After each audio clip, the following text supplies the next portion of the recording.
Квинтесенција со Ацо Станковски.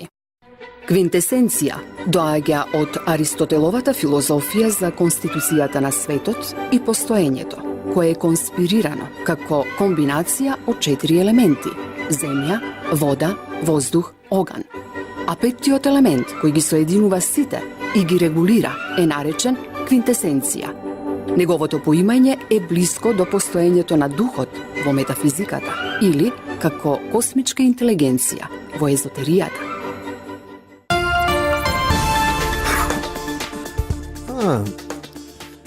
Добро вечер, драги слушатели и слушатели на Радио Слободна Македонија која емитува во Боја. Еве повторно со вас во овие многу ладни вечери. Поточно ова е попладнено, веќе е вечер, зашто е сосема темно и многу студено. Иако нема она типични знаци на зима, значи нема снег и нема мразови, меѓутоа е многу ладно. Како и да е, тоа све иде во пакет со сите овие случувања што ги имаме веќе подолго време на македонската сцена, на македонската општествена сцена, и навистина не завршуваат, како една бескрајна сага која оди и не престанува и се тегне како некаков локум во бескрај, тегнејќи ги исто така нервите на македонското граѓанство. Без оглед на која опција припагаат, све еден руски рулет кој оди во бескрај. Би рекол дека некако како да ги загубивме контекстите на совремието, како да сме се изолирале во некоја аутистичка зона на свеста и тука фураме некој внатрешен конфликт кој личи на шизофренија, на колективна, општествена шизофренија. Инаку радо би зборел за културата, уметноста, за филозофијата, но навистина како политичкото да ги проголта сите овие аспекти, овие доблесни аспекти, овие боженски, би рекол, аспекти, кои од човека направиле возвишено и продуховено суштество. А политиката навистина не враќа во анимална фаза, посебно кога е ваква неорганизирана и тенденциозна, како што беше оваа епизода со Дик, каде што видовме како всушност адвокатската професија знае да биде пеколна и диаболична, посебно од оние неколку членови на ДИК кои беа од социјалдемократската провиненција, кои навистина ја туткаа, ја месе, изобличуваа вистината за да се докопаат до уште некој, да речеме, пратенички мандат. Веројатно дека плановите им се изјаловиле, но исто така има и големо изненадување што се однесува до овие избори низ кои пројдовме на еден бескрено сложен и стресен начин. Во секој случај, прво за изборите би сакал малце да анализирам, затоа што тешко е да се проанализираат сите тие ситуации и детали кои се десија, кои всушност направи едно тотално изобличување и една сосема непредвидлива ситуација. Точно е дека луѓето од СДСМ, нивните челници, нели, беа скоро 100% сигурни дека ќе победат и тој дискурс се наметна од нивна страна, но како што до сега многу пати излажале, нели, имале погрешни процени на сите нива, дури нивните статистичари, сондажни агенции, се само на оние сондажи на Ѓорѓи Спасов кои промашува со 200-300%, но во секој случај сега и ние, кои на некој начин ја употребувавме интуицијата, а се базиравме и врз супер професионални агенции за сондирање на јавното мнение, апропо нели, гласањето во Македонија, апропо изборите, како што беа некои реномирани, да речеме, агенции за сондирање како Брима Галуп или, например, она на Павел Шатев или агенција Павел Шатев за анализа и сондирање на јавното мнение, или она наречена Димитар Чуповски, кој до сега навистина погодува. Нема никакво промашување, одеднаш излегоа од контекстот и навистина промашија со голема процентажа. И сега, вракајќи се назад, што всушност се случило, зашто такви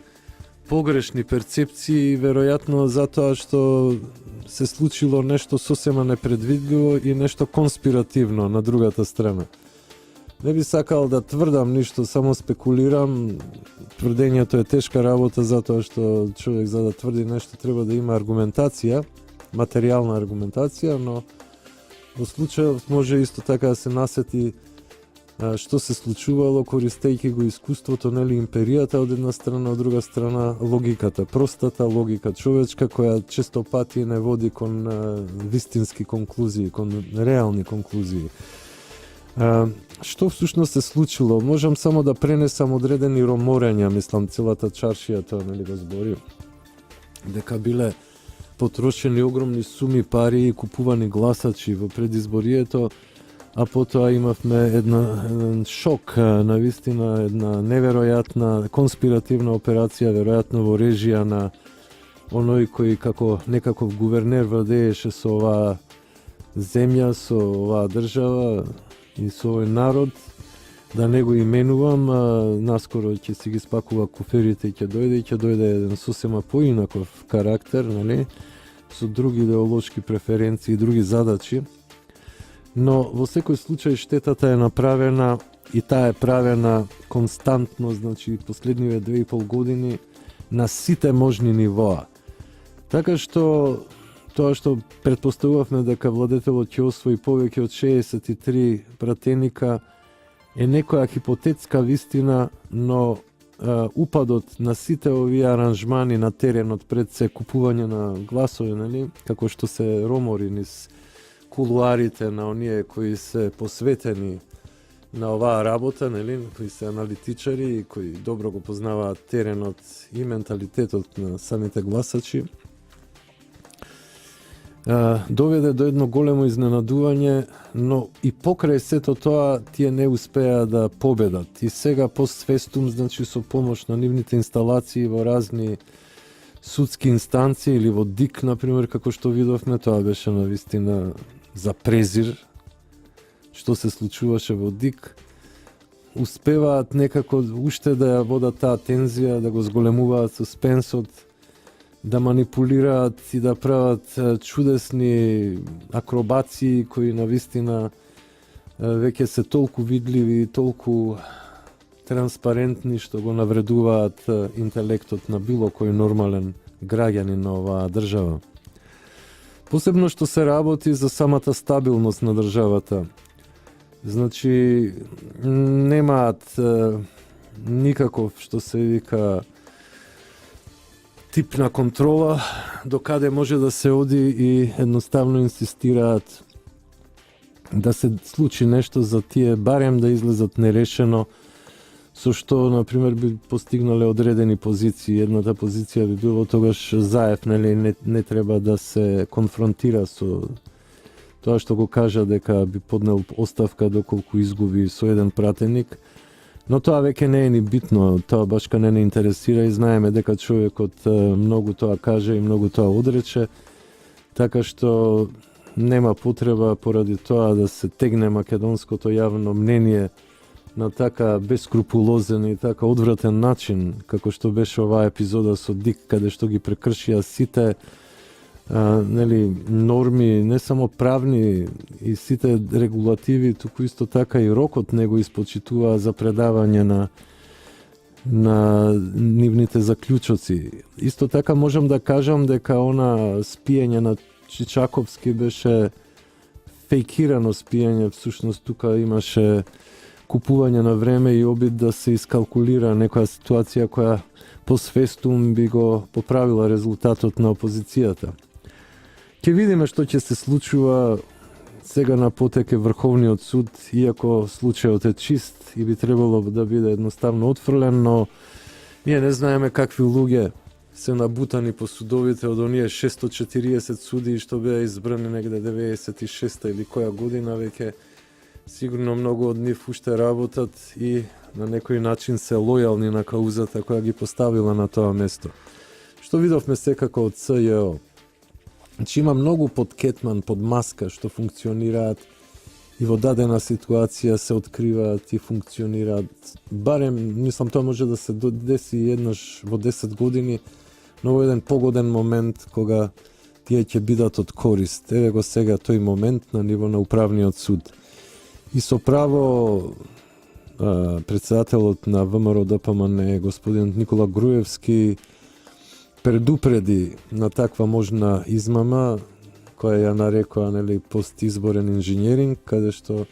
тие партии што можат на теренот да договорат одредена состојба, договараат и потоа гласањето е само екзекуција и, нели, дерогирање на одредена состојба која веќе била воспоставена и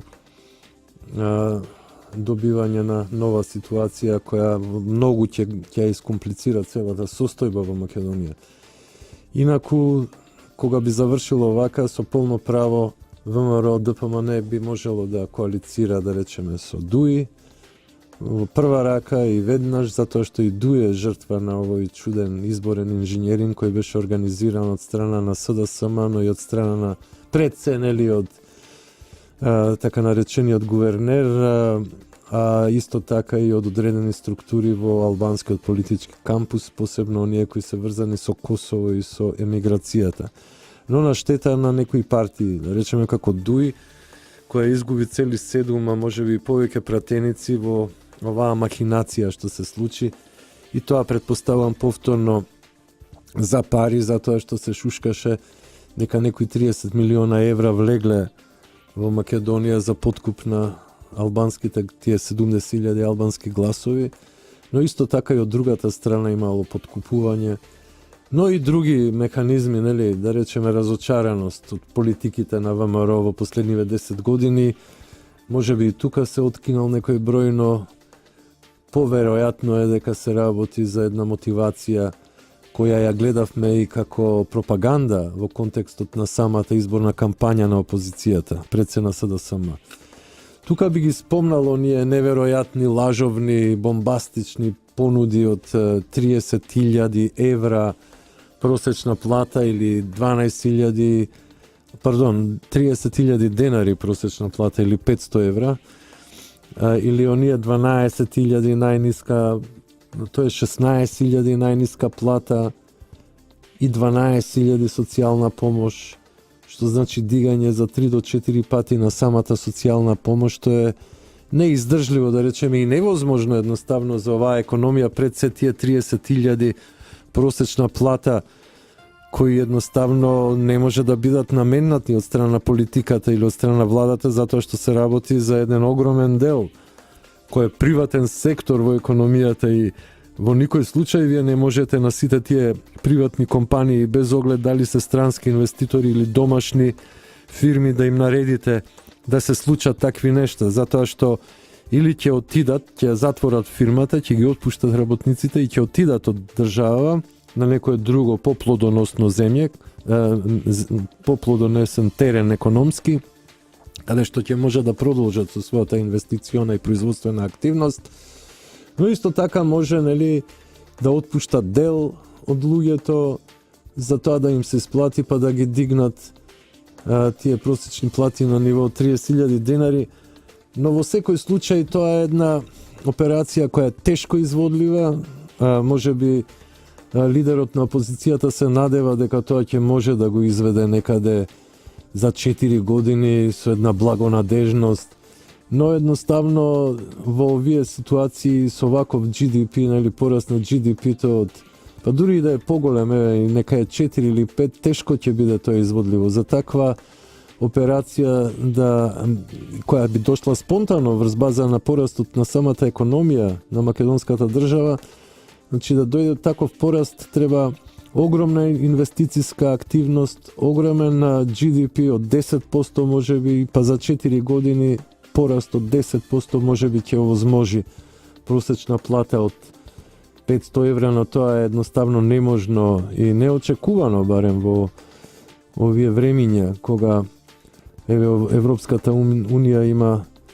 процентуален раст од мизерни 0,1% да речеме, или 0,5% или 1% во некои држави, што е навистина мал економски раст, а ние сме во таа зона, нели, тргуваме со Европската Унија и дури и ние да имаме некои успеси, да речеме,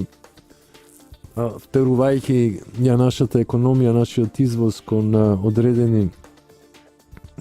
пазари кои се солвентни и кои се секако просперитетни, сепак тоа било тешко остварливо. Посебно што не е само Европската Унија у одредена економска криза, пред се, верувам, поради санкциите што ги навентна на русите, но исто така еве и блиското обкружување, например Турција исто така во една проблематична ситуација, тие имаа пуч,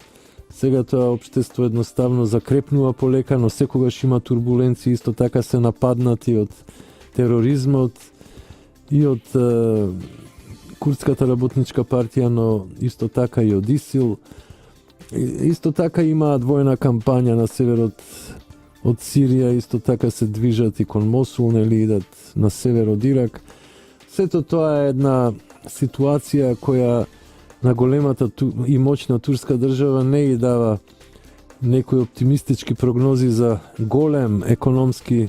процут каков што имаа во минатите години, се до оние трагични ситуации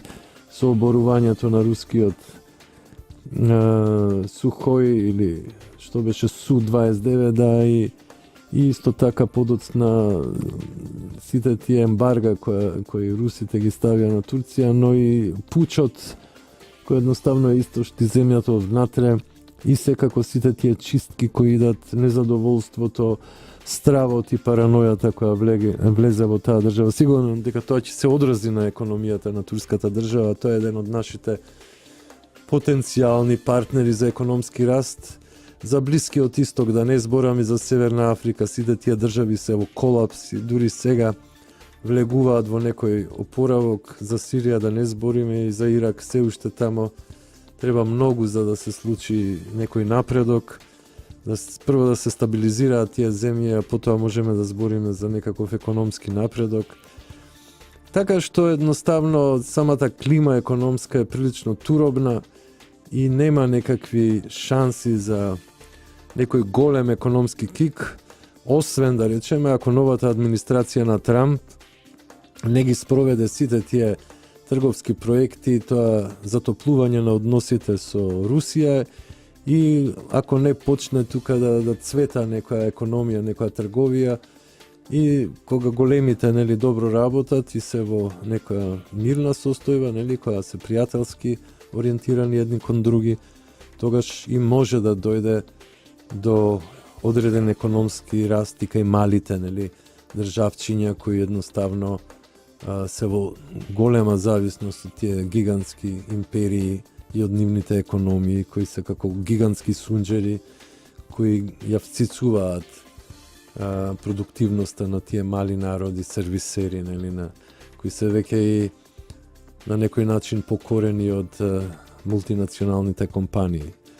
Но во секој случај се случуваат големи турбуленции на ниво на човечката цивилизација. Има разни предпоставки и разни теоретизирања. Во секој случај, сега би ви кажал една ситуација која е индикативна. Некаде во 2007 година председателот на Руската Федерација Владимир Путин има одржано еден говор во Сочи, во кој вели дека до 2016 година ќе биде разорен и уништен новиот светски поредок, оној поредок што го воспоставија илуминатите и нивните слуги масони. Во секој случај, денеска баш прочитав анализа на најбитниот, најзначајниот аналитичар и стратег на британските конзервативци, кој вели дека Путин успеа да го сруши новиот светски поредок со изборот на Трамп и сега сме во тотален хаос. А сега малце реклами и музика, драги слушатели, на радио Слободна Македонија.